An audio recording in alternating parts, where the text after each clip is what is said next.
handbrake. I am about to do so. Whereupon she applies the handbrake with such determination that, like Excalibur, it can never afterwards be released. How did you first come to, well, how did it become decided this was going to be a film? Well, probably it was going to be a film from sometime in the mid-'80s before Miss Shepherd died.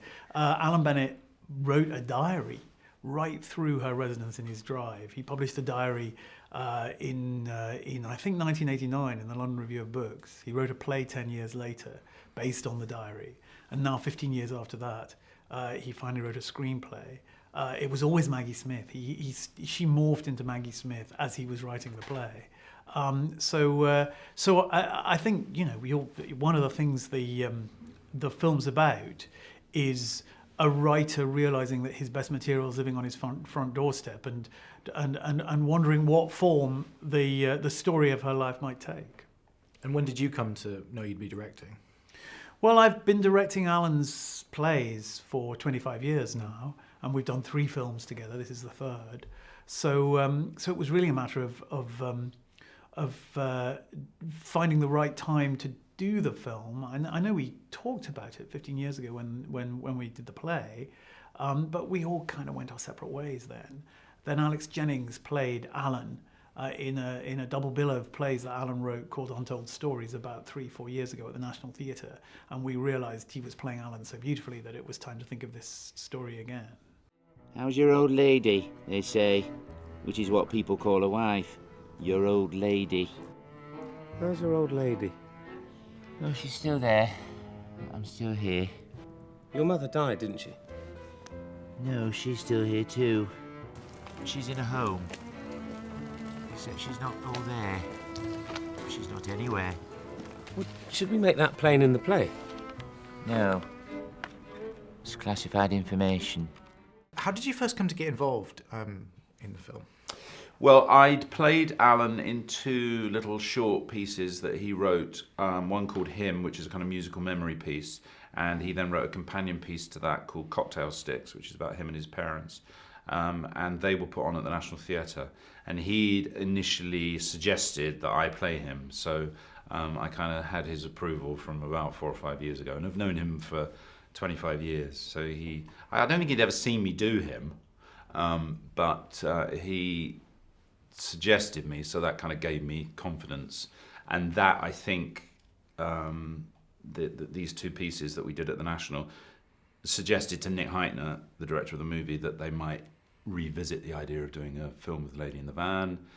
They went to Maggie Smith, she was up for it, and she was happy for me to be involved, so that's how my involvement came about. And what's it like to play not only one Alan Bennett, but 2?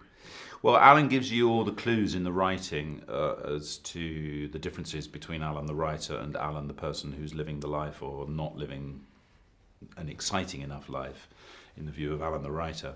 So the subtle kind of differences between the 2 of them are all there, all the clues are there in the way it's written, because his writing is so specific and so beautiful. He, provides you with all the clues. See my mother? Oh, how is she? The same. She doesn't remember me now. Well, not surprised she didn't see you very often. Will you write about me? I don't know. She never said this. So? Oh, I've heard you. On the wireless. Does she know that? Well, how can she? She doesn't know who she is. Yeah, that's what you think. Using your mother. You should be ashamed of yourself. She didn't say this. No. But why shouldn't she? And what was it like directing Alex as, not just one Alan, but 2? I mean, how was it making that experience with, both of them?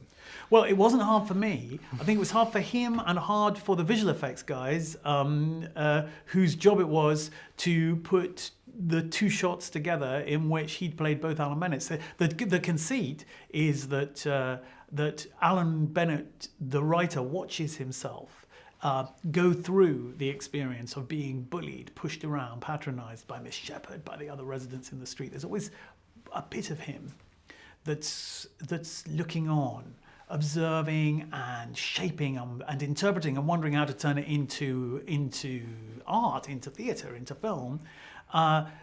Technically, you just do the same shot twice.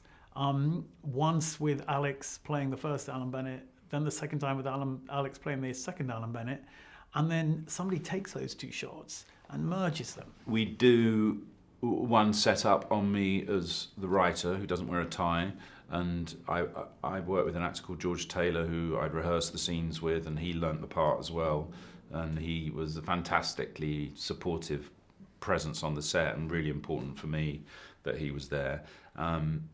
And he was dressed as Alan as well, so that helped. And we'd then switch round, and I'd put the tie on and do Alan the life liver.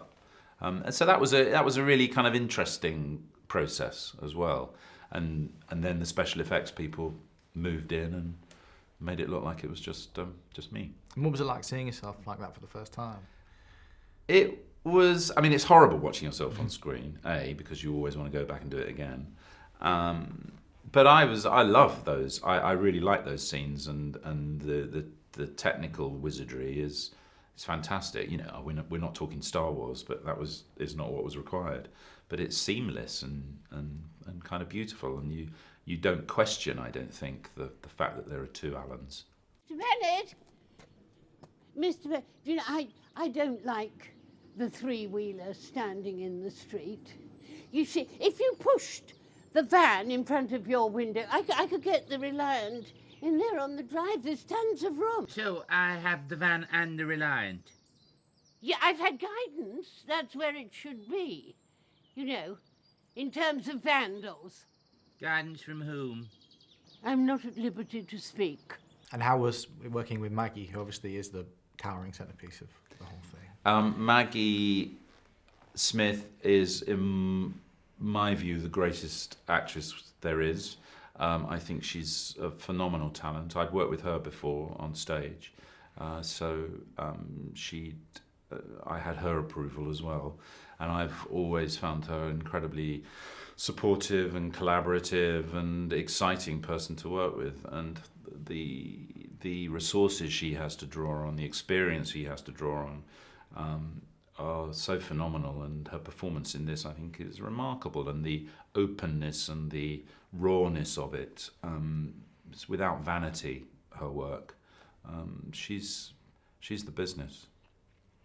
And I mean, was it a strange experience as a whole to film? Because obviously it must have been quite close to reality, and be shooting in Alan Bennett's old house as Alan Bennett, and Alan Bennett obviously is in the film at the end. I mean, you can't ever make a film like this again, I wouldn't think.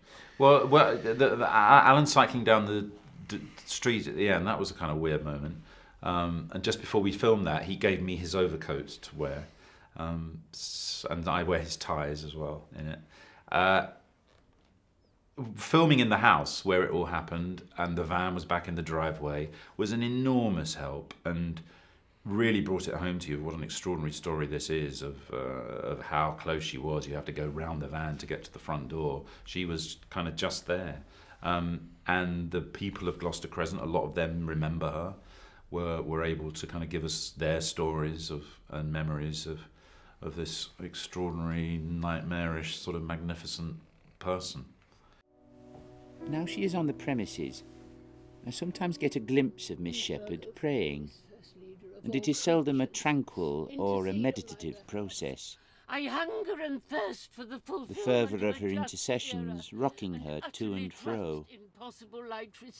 What is it she's wanting forgiveness for?